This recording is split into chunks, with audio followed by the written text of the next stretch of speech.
السلام علیکم ناظرین، میں ہوں آپ کی ہوسٹ مونا خان، آپ کی شو ریل پاکستانی کے ساتھ۔ آج کی ریل پاکستانی ایک ایسی خاتون شخصیت ہے جنہوں نے 25 سال سے زائد کا عرصہ صحافت کو دیا اور ایسی زبردست انہوں نے خدمات انجام دی ہیں کہ جہاں کہیں کوئی ایسی خاتون کوریج اور رپورٹنگ کے لیے نہیں جا سکتی تھی، وہ وہاں گئی، انہوں نے کوریج کی، رپورٹنگ کی، اور انہی خدمات کی وجہ سے انہیں پرائڈ آف پرفارمنس بھی دیا گیا ہے۔ ماشاءاللہ سے لکھتی ہیں، 8 کتابیں بھی لکھ چکی ہیں، اور ایک کالم کاروکاری پہ تو انہیں APNS کی جانب سے بھی ایوارڈ دیا گیا ہے۔ تو آج کے ہمارے ریل پاکستانی صوفیہ یزدانی صاحبہ ہمارے ساتھ موجود ہوں گی۔ سینئر جرنلسٹ صوفیہ یزدانی صاحبہ ہمارے ساتھ موجود ہیں، ہم انہیں ویلکم کریں گے۔ السلام علیکم۔ جی وعلیکم السلام، تھینک یو سو مچ کہ آپ لوگ آئے انٹرویو کرنے کے لیے۔ بہت شکریہ کہ آپ نے ہمیں ٹائم دیا ہے، اور اگر ہم آپ کے صحافت کے سفر کو دیکھیں، ماشاءاللہ سے 25 سال سے زائد عرصہ کا جو سفر ہے وہ آپ کے صحافت کو آپ کا وہ رہا ہے، اور آپ نے اتنا ٹائم دیا ہے، تو یہ سفر اوورآل اگر ہم بات کرتے تو کیسا رہا؟ یہ سفر الحمدللہ بہت اچھا رہا۔ جب میں صحافت میں آئی تھی، میں کوئی انٹینشنلی نہیں آئی تھی، میں نے کوئی جان بوجھ کر کوئی فیصلہ نہیں کیا تھا صحافت میں آنے کا، بلکہ صحافت میں میری آمد جو ہے وہ ایک اتفاقیہ تھی، ٹھیک ہے۔ لیکن وہ ماشاءاللہ سے وہ جب میں نے ایڈمیشن لیا جامعہ کراچی میں، تو مجھے وہ بہت اچھا سبجیکٹ لگا، اور اس میں جامعہ کراچی میں پھر ہم نے پہلے BA آنرس کیا، اس کے بعد ماسٹرز کیا، تو صحافت پڑھ کے بہت اچھا لگا، دنیا کھل کے سامنے آنے لگی نا، تو میرا اور انٹرسٹ بڑھتا گیا، اور BA آنرس میں میری انٹائر فیکلٹی میں فرسٹ پوزیشن آئی تھی، اور BA آنرس میں جامعہ کراچی کے سے جو ہے ہمارا اپنا یہ ماس کام ڈپارٹمنٹ، اس میں فرسٹ پوزیشن آئی تھی۔ اس سے میری بہت حوصلہ افزائی ہوئی، مجھے بہت انکریجمنٹ ملی تھی فیملی کی طرف سے بھی، اور پھر یونیورسٹی ٹیچرز اور اپنے اسٹوڈنٹس کی طرف سے بھی۔ تو اس کے بعد پھر ماس کمیونیکیشن میں جب میں نے ماسٹرز کیا، تو اس میں میری فرسٹ کلاس سیکنڈ پوزیشن آئی تھی۔ اس کے بعد میں نے انٹرنشپ شروع کی تھی نوائے وقت میں، تو انٹرنشپ کے لیے ہمیں جانا ہوتا تھا، تو میں نے یہ نیوز پیپر چوز کیا، اور وہ انٹرنشپ بھی میرے بہت مزے آیا۔ جب میں وہاں سے نکل کے تھیوری سے نکل کے جب ہم پریکٹیکل میں آئے، تو وہ ایک نئی دنیا نظر آئی سامنے، اور اس میں میرا انٹرسٹ بڑھتا گیا پھر، اور زیادہ انٹرسٹ میرا اس لیے بھی بڑھا کہ مجھے جب میں مختلف اسائنمنٹس پہ گئی ہوں، فیلڈ ورک جب میں نے کیا ہے، میں مختلف اسائنمنٹس پہ گئی ہوں، تو میرا جو ہے نا ایکسپوجر بہت ہوا، اور نئی نئی چیزیں سامنے آئیں، نئے زاویوں کے ساتھ، نئی سوچوں کے ساتھ، نئے رویوں کے ساتھ، نئے رخ دیکھے مختلف چیزوں کے میں نے، تو وہ مجھے بہت اچھا لگا۔ پھر ماشاءاللہ سے اس فیلڈ میں ہم آگے کام کرتے گئے، تو الحمدللہ کہ جب کچھ اس طرح سے ٹائم گزرا 6-7 سال، تو کچھ مجھے ایوارڈز بھی ملنا شروع ہو گئے میرے آرٹیکلز پر، میری رپورٹس پر، میری فیچرز پر۔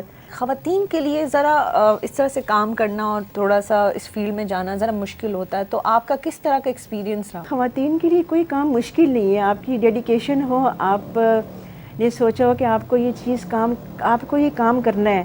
میرا فوکس ہمیشہ ایکسکلوسیو چیزیں رہا تھا، میں عام جنرل چیزیں نہیں کرتی تھی نا، ایسی چیزیں جو نئی ہوں، اس میں نیا پن کچھ ہو، تاکہ لوگ اس کو دلچسپی سے پڑھیں اور لوگوں کے سامنے میں نئے حقائق سامنے لے کر آؤں نا۔ تو اس لحاظ سے میرا بہت اچھا ہوا یہ جو سفر تھا۔ اس میں ہم بہت فار فلنگ ایریاز میں گئے، ہم جزائر میں گئے جو سمندری جزائر ہیں سندھ کے اندر، ہم وہاں پر گئے جہاں پر جیسے کیٹی بندر ہے اور آتھرکی ہے، وہ جو ماہی گیروں کا گاؤں ہے، وہاں پر ہم اکراس دا ریور گئے، اکراس دا سی، یعنی کہ اس کے کوسٹل ایریاز ہیں، اس کے ساتھ ساتھ وہاں سے ہم گئے۔ پھر ہم ارتھ کوئک ہٹ ایریاز میں گئے جو 2005 میں بلوچستان اس میں آیا تھا، کشمیر اور KPK میں، تو وہاں پر ہم لوگ ایسے ایریاز میں جا کے ہم نے دیکھا، لوگوں سے ملے، رپورٹس تیار کی، اور پھر سب سے امپورٹنٹ جو تھی چولستان کا ڈیزرٹ، صحرا کا ڈیزرٹ، اور چولستان کا صحرا جو ہے وہاں، اور تھر کا صحرا ہے۔ It was very difficult to reach there, لیکن میں نے کبھی یہ نہیں سوچا کہ میں خاتون ہوں تو میں یہ کام نہیں کروں گی۔ مجھے لگتا ہے کہ خواتین جو ہے نا وہ زیادہ اگر ان کی ڈیڈیکیشن ہو اپنی، تو وہ زیادہ ایکسکلوسیو کام کر سکتی ہے اور اچھا کام کر سکتی ہے، اور وہ میں نے کوشش کی کہ میں ایسے ہی کام کروں ہمیشہ۔ کافی عرصہ آپ نے صحافت کو دیا ہے، تو کبھی آپ کو مشکلات کا کوئی اس طرح کا سامنا کرنا پڑا؟ میرا ہمیشہ سے ایک اصول رہا ہے، اور میں نے اسی سوچ کے تحت کام کیا کہ مسئلہ جو ہے نا وہ آپ کے ساتھ کوئی ہوتا نہیں ہے، مسئلے ہم خود بنا دیتے ہیں، چھوٹی چھوٹی چیزوں کو بھی نا۔ میں نے فیلڈ میں بھی یہ دیکھا کہ مسئلے ہوتے نہیں ہیں، لوگ مسئلے بنا کے خام خواہ کا ایک ایشو کسی بھی چیز کو بنا دیتے ہیں نا۔ تو پردے کے لحاظ سے الحمدللہ مجھے کوئی مسئلہ نہیں ہوا۔ شروع میں ہوا تھا میری اپوائنٹمنٹ کے حوالے سے کہ بھئی آپ پردے میں کیسے کام کریں گی، تو میں نے ایڈیٹر صاحب سے کہا تھا کہ سر کیا میں یہ سمجھ لوں کہ پردہ ترقی میں رکاوٹ ہے؟ آپ میرا اکیڈمک ریکارڈ دیکھیں، پھر آپ نے مجھے ایک سرٹیفکیٹ دیا ہے انٹرنشپ کا کہ ابھی تک نوائے وقت میں جتنی بھی خواتین لڑکیوں نے ٹریننگ لی ہے ان میں سب سے بیسٹ ان کی پرفارمنس رہی ہے ٹریننگ کی انٹرنشپ میں. تو وہ پھر ایک دم سے خاموش ہو گئے تھے نا میری اس بات پر. تو وہ پھر جو ہے نا میں نے جوائن کر لیا تھا الحمدللہ. میں نے نوائے وقت شروع میں مجھے میرے ڈیسک پر تھی، ڈیسک پہ کوئی اتنی پرابلم نہیں تھی کیونکہ آپ کو ڈیسک پہ بیٹھ کے کام کرنا ہوتا ہے آفس کے اندر ایک روم میں. پھر میں جب فیلڈ میں نکلی ہوں نا تو اس وقت جو ہے نا تھوڑا سا مجھے لگا کہ ارے نہیں یہ تو بہت ایزی میرے لیے ہو گیا ہے. مجھے تو کہیں کسی جگہ پہ کوئی مشکل نہیں ہوئی الحمدللہ. اور میں نے چونکہ اپنے کام کو فوکس کیا تھا نا، آپ ادھر ادھر کی چیزیں نہیں دیکھیں، آپ صرف کام کو فوکس کریں اپنے اور اچھا کام کریں، ایکسکلوسیو کام کریں آپ. میں نے یہ فوکس کیا تھا کہ مجھے نئی چیزیں لوگوں کو دینی ہے. مجھے وہ نہیں گھسی پٹی پرانی ٹائپ کی جو ہے وہ رپورٹ نہیں بنانی، کسی جگہ بھی جا کے ایک نیا پن نکالنے، نئی چیز نکالنی ہے، نئے اینگل سے پیش کرنا ہے کسی بھی واقعے کو یا کسی بھی ایونٹ کو یا کسی بھی ایشو کو. آرٹیکل آپ نے لکھا تھا جس پہ آپ کو APNS کی جانب سے ایوارڈ دیا گیا تھا، تو وہ کس طرح سے تھا؟ جی میں نے کاروکاری پہ ایک آرٹیکل لکھا تھا اور وہ بہت ایکسکلوسیو آرٹیکل تھا. یہ مجھے 2004 میں APNS جرنلسٹ ایوارڈ کاروکاری کے best article of the year پہ دیا گیا تھا. اور یہ مجھے اس وقت کے پرائم منسٹر شوکت عزیزی صاحب نے دیا تھا، اسلام آباد بلایا تھا مجھے نا. تو وہ میرے لیے بڑی خوشی کی بات تھی اور میں نے فرسٹ ٹائم ہی اپلائی کیا تھا اور الحمدللہ کہ مجھے پہلی دفعہ ہی وہ APNS ایوارڈ کے لیے میں نے کوالیفائی کر لیا تھا. تو میرے لیے بہت اچیومنٹ تھی، میرے لیے، میری فیملی کے لیے، میرے آفس والوں کے لیے، اور میرے لیے بہت بہت بڑی بلیسنگ تھی. اس کے بعد تو حوصلے اور بڑھ گئے، اس کے بعد حوصلے اور بڑھے. حالانکہ اس سے پہلے بھی میں بہت سے ایوارڈز لے چکی تھی، لیکن یہ چونکہ ہماری فیلڈ کا سب سے زیادہ پریسٹیجیس ایوارڈ ہے APNS جرنلسٹ ایوارڈ، اور الحمدللہ کہ یہ مجھے ملا. تب خواتین صحافیوں کے لیے بڑے آنر کی بات ہے کہ آپ کو پرائڈ آف پرفارمنس بھی دیا گیا ہے. اس میں مجھے سندھ اسمبلی کی طرف سے بھی معمار وطن میڈل ملا تھا اور وہ مزید بھی ہے، لیکن یہ چونکہ سب سے بڑا ایوارڈ ہے الحمدللہ president pride of performance award, یہ مجھے 2019 میں ملا ہے. اور پریزیڈنٹ ڈاکٹر عارف علوی صاحب نے دیا تھا یہ مجھے ایوارڈ. مطلب دیا تو میں نے گورنر صاحب سے یہاں لیا تھا، کراچی میں سندھ میں ہوا تھا اس کی تقریب، لیکن دیا جو تھا وہ پریزیڈنٹ ایوارڈ ہے. اور یہ میرے لیے بہت، میں سوچتی ہوں میری لائف کا جو، میں سوچتی تھی کہ میری لائف کا جو کام کا جو ایک ہے نا، کام کا ایک ایکنالجمنٹ جو ہے وہ مجھے اس سے ملی ہے. اور really I was so much happy.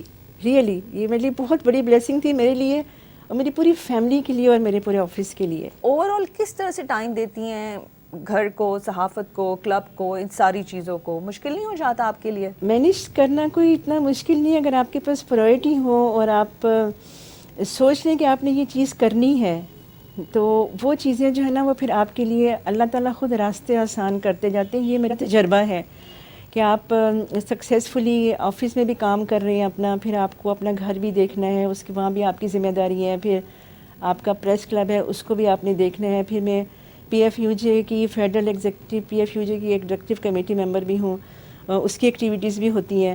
تو اس میں کوئی مینیج کرنا کوئی مشکل کام نہیں ہے. یہ بس یہ کہ آپ تھوڑا بھی بے شک وقت دیں لیکن کام صحیح طرح سے کریں تو اس کا آؤٹ پٹ آتا ہے، اس کے ریزلٹس اچھے آتے ہیں. اور کراچی پریس کلب کا تو میں اپنا گھر کہتی ہوں. آپ نے 8 کتابیں لکھی ہیں، تو وہ کتابیں کون کون سی، ذرا اس بارے میں ہمیں بتائیں. کتاب لکھی تھی بچوں کی کہانیوں پر، وہ اس کا نام تھا اپریل فول. ٹھیک ہے، یہ بچوں کی سٹوریز بک ہے. اور ایک میری کتاب تھی جو پرانی ہماری x first lady of Pakistan تھی محمودہ ممنون حسین، ان کی میں نے کتاب لکھی تھی حج کی آرزو. وہ انہوں نے 2 حج کیے تھے، اس کے کچھ ایکسپیرینسز سے وہ کروانا چاہ رہی تھی تو وہ میں نے لکھی تھی.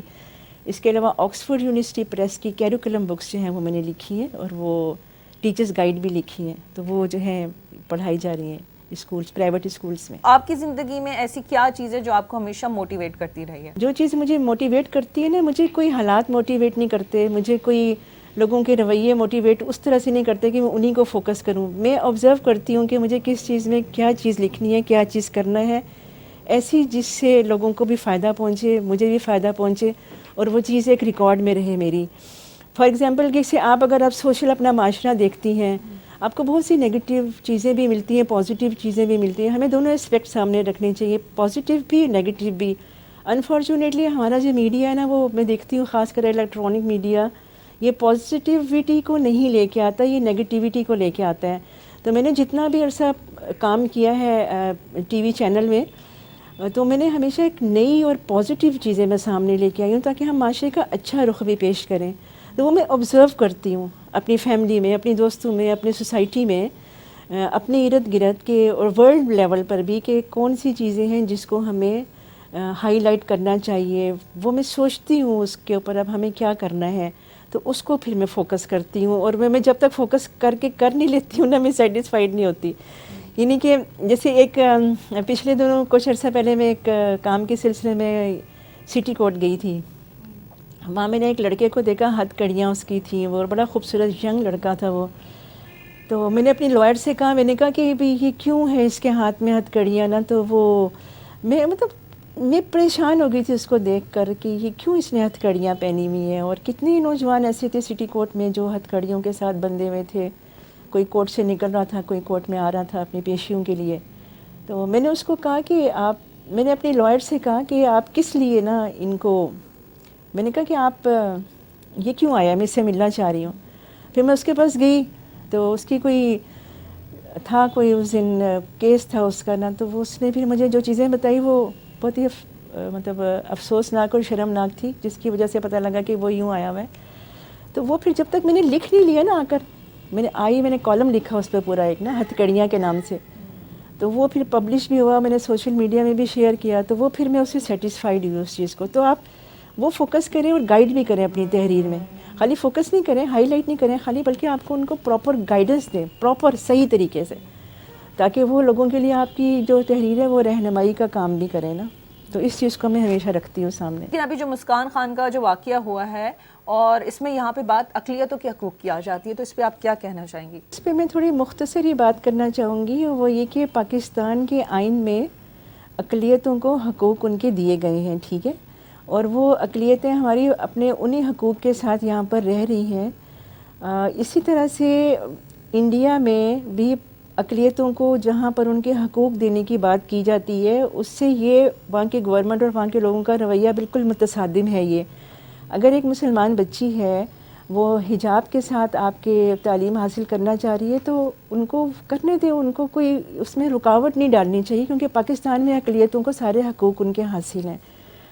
فرانس میں بھی یہ واقعہ ہوا تھا اس طرح سے مسلمان طالبات کے ساتھ، لیکن وہ چونکہ خود رائٹ تھیں اپنی چیز پر، اور ان کو یہ تھا کہ ہاں ہم نے ٹھیک، مطلب وہ ظاہر ہے وہ اپنے، ان کا حق ہے نا، یہ ایز اے مسلم پردہ کرنا ان کا حق ہے، حجاب لینا ان کا حق ہے، تو ان کو کرنے دیں آپ. تو انہوں نے اپنے آپ منوایا پھر، اور انشاءاللہ یہ بچی بھی کامیاب ہوگی. جب آپ کو اس طرح سے ماشاءاللہ سے دیکھتے ہیں کام کرتے ہوئے اور اتنا ایکٹیو دیکھتے ہیں، اور پھر کہتے ہیں کہ اچھا آپ پاکستان سے ہیں، پاکستانی ہیں، تو کیسا لگتا ہے آپ کو؟ بہت خوشی ہوتی ہے، اور خوشی بھی ہوتی ہے اور سیٹسفیکشن بھی ہوتی ہے. اور میں بہت دفعہ پراؤڈ فیل کرتی ہوں کہ پراؤڈ ٹو بی پاکستانی. پچھلے دنوں کچھ میں وہاں گئی تھی، یونائٹڈ عرب ایمریٹس ہیں اس کی مختلف اسٹیٹس میں میرا جانا ہوا تھا. تو دبئی میں ہم لوگ ایک مال میں گئے نا، وہاں میں نے کچھ پروگرامز بھی اٹینڈ کیے تھے. اچھا، دبئی میں ایک مال میں گئے تو وہاں ایک خاتون سے ملاقات ہوئی کسی اسٹال پہ. تو وہ مجھے کہنے لگی کہ پاکستان، وہ غالباً نائجیریا کی تھی، کسی افریقن کنٹری کی تھی، لیکن ایجوکیٹڈ خاتون تھی وہ. تو وہ کہنے لگی کہ یہ پاکستان میں تو، آپ پاکستان سے ہیں، پاکستان میں تو خواتین کے ساتھ بڑا ظلم ہو رہا ہے نا، تو وہاں تو خواتین کو کوئی حق ہی حاصل نہیں ہے نا. تو میں تھوڑا شوق ہوئی. پھر میں نے اس کو بتایا کہ نہیں دیکھیں، میں خود بھی جرنلسٹ ہوں، اور ہمارے ملک میں ڈاکٹرز بھی ہیں، لڑکیاں ہر فیلڈ میں کام کر رہی ہیں اور بہت اچھی طرح کام کر رہی ہیں، ان کو بہت رسپیکٹ ملی ہوئی ہے. لیکن ہمارا میڈیا جو ہے نا، الیکٹرانک میڈیا اسپیشلی، وہ پاکستانی خواتین کا جو امیج ہے نا، وہ انٹرنیشنل لیول پہ اتنا ڈیمیج کر رہا ہے کہ مجھے نہیں لگتا کہ ان واقعات کو اس طرح بڑھا چڑھا کر پیش کرنے کی ضرورت ہے. ٹھیک ہے، کوئی زیادتی ہوئی ہے، کوئی کسی کے حقوق کو سلب کیا گیا ہے، کوئی مسئلہ ہوا ہے، تو ایک حد تک تو ٹھیک ہے آپ ہائی لائٹ کریں تاکہ اس پر گورنمنٹ ایکشن لے سکے.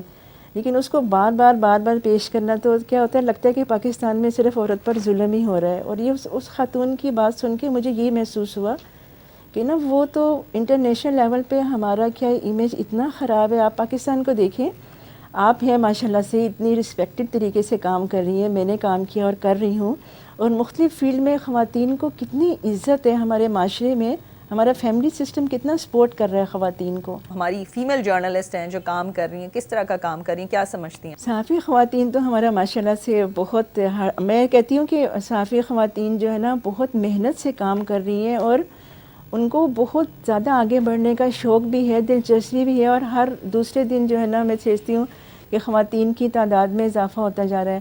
اب جب میں پریس کلب کی ممبر بنی تھی یا میں کراچی یونین آف جرنلسٹ کی ممبر تھی تو میرا خیال ہے میں ہم 1-2 ہی خواتین ہوتی ہیں جو فیلڈ میں تھی شروع میں, اراؤنڈ 24-23 ایئرز بیک. لیکن اب تو ماشاءاللہ سے مجھے لگتا ہے لائن لگی ہوئی ہے خواتین کی. اور مزے کی بات یہ ہے کہ میں جب سب سے ملتی ہوں اور خوشی ہوتی ہے کہ ہر لڑکی کو نا اپنے کام میں مصروف دیکھا ہے میں نے, اور جو مجھے بہت زیادہ جو یہ چیز فیل ہوتی ہے اور خوشی ہوتی ہے کہ ان کی جو ٹیم ہے نا وہ ان کی بہت ان کو سپورٹ کرتی ہے, ان کی بہت رسپیکٹ کرتی ہے جیسے ان کی فیملی ممبرز ہوتی ہیں. تو یہ وجہ ہے کہ ہماری لڑکیاں جو ہے نا مزید اس فیلڈ میں آگے آ رہی ہیں. ایکسپیرینس شیئر کریں جو کافی مشکل ہو, جو آپ کا کافی کٹن مشکلات رہی ہوں آپ کو کام کرنے میں, تاکہ ہم چاہیں گے کہ ہمارے دیکھنے والے یہ بھی سمجھ سکیں, جان سکیں کہ ہر کامیابی کے پیچھے جو ہے نا کتنی مشکلات رہتی ہیں اور انسان جو ہے اس کو فیس کرتا ہے. اللہ کا شکر ہے میری پرفارمنس بہت اچھی رہی تھی اپنی جاب کے دوران. تو مجھے کچھ اپنے ہی آفس میں کسی کی طرف سے, اپنے ایک کولیگ کی طرف سے بہت زیادہ مجھے نا وہ بیک بائٹنگ اور جیلسی کے رویے کا سامنا کرنا پڑا. اس کے علاوہ مجھے اپنی اتنی لائف میں کبھی بھی کوئی ایسی چیز پیش نہیں آئی کہ جس کو میں نے مشکل سمجھا ہو. تو وہ جو رویہ تھا نا وہ اس میں بس پھر خاموش رہتی تھی, میں اپنا کام کرتی جاتی تھی. تو وہ بہت زیادہ تھا ان کا رویہ اس طرح کا کہ مجھے کسی طرح سے ڈیگریڈ کریں, مجھے کسی طرح سے میرا کام آگے نہ آئے یا کچھ اس طرح سے چیزیں کہ مطلب وہ جو پروفیشنل جیلسی ہے نا وہ بہت زیادہ تھی اور اس کا اظہار بھی ہوتا تھا. تو لیکن اللہ کا شکر ہے کہ وہ پھر میں نے چونکہ اپنے کام سے کام رکھا اور محنت کرتی گئی تو وہ چیزیں جو ہے نا وہ پھر اتنا زیادہ ظاہر ہے مجھے پھر اللہ نے کامیابیاں بھی بہت دیں تو میرے لیے وہی کافی تھا. ہم چاہیں گے جو ایوارڈس آپ نے زندگی میں اپنی محنت سے اور جتنا ٹائم آپ نے دیا ہے اس کی کچھ ڈیٹیلز آپ ہمارے ساتھ شیئر کریں. جب میں نے کراچی یونیورسٹی میں ایڈمیشن لیا تو ایک نیوز پیپر کی طرف سے اس سال ایک کمپٹیشن ہوا تھا کہ یونیورسٹی میں ایڈمیشن لینے کے وقت کیسا سوچا تھا کیسا پایا. تو ایک آرٹیکل لکھنا تھا اور وہ انٹری دینی تھی اس نیوز پیپر کو. تو اس میں پوری جامعہ کراچی کے بچوں کے لیے تھا جو نئے آئے تھے, وہ ذرا ہم بھی آنرس میں آئے تھے انٹر کر کے. تو اس میں پھر مجھے نا پوری جامعہ کراچی نے انٹریز دی ہوں گی اس میں, تو مجھے اس میں نا 2nd پرائز ملا تھا. یعنی کہ وہ میرے جو ایوارڈز لینے کا جو کیریئر تھا اس وقت وہی شروع ہو گیا تھا یونیورسٹی میں ایڈمیشن لیتے ہی.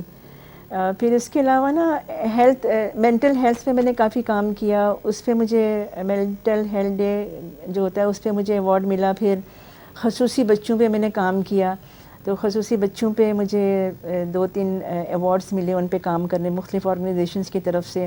اس کے علاوہ میں نے ہیلتھ پیش کیے تو ہیلتھ پیش میں نے آپ کو بتایا نا میں نے ہمیشہ ایکسکلوسیو کام کیا, نئی چیز سامنے لے کر آئی تو اس پہ مجھے ہیلتھ کے اوپر ایوارڈز ملے. پھر مجھے یعنی جو سندھ اسمبلی کی اسپیکر تھی پہلے ڈپٹی اسپیکر راہیلہ ٹوانا, اور ان کی طرف سے ایک معمار وطن میڈل ملا تھا سندھ اسمبلی کی طرف سے. اس کے علاوہ جو یونین ہے ہماری کے UG ان کی طرف سے کافی سارے ایوارڈز ملے ہیں. پھر جب مجھے سول ایوارڈ ملا تو سول ایوارڈ کی وجہ سے مجھے بہت سی آرگنائزیشنز تھیں جنہوں نے مجھے میرے آنر میں تقاریب کی اور پھر اس پہ مجھے شیلڈز دی بڑی بڑی اور ایوارڈز دیے. تو وہ میرے لیے بڑی بلیسنگ تھی اور خوشی تھی. ایکچولی میں سمجھتی ہوں کہ یہ جو پھر بچوں کے ادب پہ حکیم سعید لائف ٹائم اچیومنٹ ایوارڈ ملا تھا. اس وقت میں بچوں کا صفحہ کرتی تھی. یہ تقریب حیدرآباد میں ہوئی تھی تو وہاں ہمیں انہوں نے انوائٹ کیا تھا بلانے کے لیے. لیکن جو میرے لیے سب سے زیادہ امپورٹنٹ ایوارڈ ہے نا وہ ایک APNS جرنلسٹ ایوارڈ اور پھر یہ جو ہے آپ کا pride of performance award. Really it's blessing for me. لیکن میں سوچتی ہوں کہ ایوارڈس لے کے نا آپ کو سیٹسفائیڈ نہیں ہو جانا چاہیے نا, بلکہ آپ کو ایوارڈ کو اچیو نہیں کرنا چاہیے, آپ کو کام کرنا چاہیے. جو کام کی ایکنالجمنٹ ہوتی ہے وہ پھر اللہ تعالیٰ خود ہی کر دیتے ہیں نا. ریسرچ بڑا ٹائم ٹیکنگ ہوتا ہے تو آپ ریسرچ کو کتنا ٹائم دیتی ہیں, کون سی کتابیں پڑھتی ہیں؟ ریسرچ کے لیے نا کوئی خاص کتاب ڈپینڈ کرتا ہے ٹاپک کے اوپر. جس ٹاپک پہ ہم لکھ رہے ہوتے ہیں یا جس ٹاپک پر ہم دیکھ رہے ہوتے ہیں کہ اس پہ لکھنا ہے, لیکن میں کتابوں سے جو ہے نا ریسرچ کرنے سے زیادہ پریفر کرتی ہوں لوگوں سے ملنا, ان کے ویوز لینا. کیونکہ نا لوگ جو ہے ان کے ایکسپیرینسز ہے. بعض کتابیں ہمارے پاس پرانی ہوتی ہیں نا, اپڈیٹ نہیں ہوئی ہیں. اگر آپ بعض لوگ گوگل پہ سرچ کرتے ہیں, یوٹیوب پہ سرچ کرتے ہیں تو ان میں کچھ چیزیں تو اپڈیٹڈ ہوتی ہیں, کچھ چیزیں پرانی ہوتی ہیں. تو میری کوشش ہوتی ہے کہ میں اس فیلڈ کے کنسرن سینئر لوگوں سے بات کروں, ان سے ملوں, ان سے پوچھوں, تو وہ اس سے پھر میری چیز جو ہے نا وہ زیادہ مؤثر ہو جاتی ہے. انسان کی کامیابی میں اس کا استاد کا بہت بڑا ہاتھ ہوتا ہے, تو آپ کے کون کون سے استاد رہے ہیں جنہوں نے بڑا آپ کا ساتھ دیا ہے؟ ویسے تو اگر میں کسی استاد کا نام نہیں لوں گی تو وہ میرا خیال ہے ان کے ساتھ تھوڑی زیادتی ہوگی. لیکن ہمارے شعبے کے سربراہ تھے پروفیسر زکریا ساجد صاحب نا، پھر پروفیسر متین الرحمان مرتضیٰ صاحب، نثار احمد زبیری صاحب، میڈم صالحہ بلال صاحبہ، اور بھی بہت سے، طاہر مسعود صاحب ہیں، محمود غزنوی صاحب ہیں، یہ ہمارے فیلڈ میں تھے. فیلڈ میں بھی انہوں نے ہماری بہت رہنمائی کی، بلکہ جب ہم نے پڑھ لیا یونیورسٹی سے اور جب ہمیں کوئی بھی پرابلم پیش آتی تھی تو ہمارے یہ ٹیچرز ہمیشہ میری رہنمائی کرتے تھے. میں ان کو فون کر کے پوچھتی تھی کہ سر یہ چیز ہے، اس کو کیسے کرنا ہے، تو انہوں نے بہت گائیڈ کیا ہمیں. چاہیں گے ہمارے دیکھنے والوں کے لیے کوئی اچھی بات یا کوئی پیغام آپ دینا چاہیں پلیز؟ جی، میرا پیغام یہ ہے کہ جو ہماری کامیابیوں کی بیس جو ہے نا وہ یہ ہے کہ ہاں اپنا تعلق جو ہے نا قرآن سے جوڑیں، ہم قرآن کو ترجمے کے ساتھ پڑھیں، اسی میں ہماری ساری کامیابیاں ہیں. اور دوسرا یہ کہ لوگوں کی رسپیکٹ کریں. آپ لوگوں کے لیے جتنے راستے کھولتے ہیں نا اللہ تعالیٰ آپ کے لیے اتنے راستے کھولتا جاتا ہے. لوگوں کی ہیلپ کریں آپ نا. میں اس وقت دیکھتی ہوں کہ یہ بہت ضروری ہے کہ آپ لوگوں کی رسپیکٹ کریں، ان کی ہیلپ کریں، ان کے کام آئیں اور ان کے ساتھ مطلب اچھا رویہ اختیار کریں. اور آپ کا جو فیملی سسٹم ہے نا اس کو امپورٹنس دیں آپ، اس لیے کہ فیملی جو ہے نا وہ آپ کی بیس بنتی ہے. اگر آپ کے پاس فیملی سسٹم نہیں ہے، آپ کی فیملی آپ کو سپورٹ نہیں کر رہی، تو آبویسلی لڑکیاں، میں خود یا جو لڑکیاں نئی اس فیلڈ میں آ رہی ہیں ان کے لیے بہت سی مشکلات پیدا ہو سکتی ہیں. تو فیملی سسٹم جو ہے نا وہ ہمارا اسٹرانگ ہونا چاہیے اور وہ پریفر اس کو کرنا چاہیے نا. جی ونس اگین بہت شکریہ صوفیہ جی کہ آپ نے ہمیں ٹائم دیا. جی ناظرین، یہ تھی ہماری ریئل پاکستانی صوفیہ یزدانی صاحبہ کہ آپ نے ان کی گفتگو سنی. مجھے تو بے حد اچھا لگا کہ ہماری جو ہے خواتین ہر فیلڈ میں اتنا زبردست کام کر رہی ہیں، اور آپ نے اگر ان کی گفتگو میں غور کیا ہو تو مجھے تو 2 باتیں بہت پسند آئی، وہ میں آپ کے ساتھ شیئر بھی کروں گی. اگر آپ نے غور کیا تو انہوں نے ایک بات کہی تھی کہ قرآن شریف کو پڑھنے کے ساتھ ساتھ سمجھنے کی ضرورت ہے. دوسری امپورٹنٹ بات یہ کہ ہمیں اپنے فیملی سسٹم کو اسٹرانگ بنانا ہے، اور یہ بے حد ضروری ہے کیونکہ اگر ہم کسی بھی فیلڈ میں کام کر رہے ہیں اور ہماری فیملی ہمارے ساتھ رہے تو کامیابی جو ہے یقیناً ہوتی ہے اور مشکلات بھی آسان ہو جاتی ہیں. اسی بات کے ساتھ مجھے مونا خان کو اجازت دیجیے. اپنا بہت خیال رکھیں. پاکستان زندہ باد.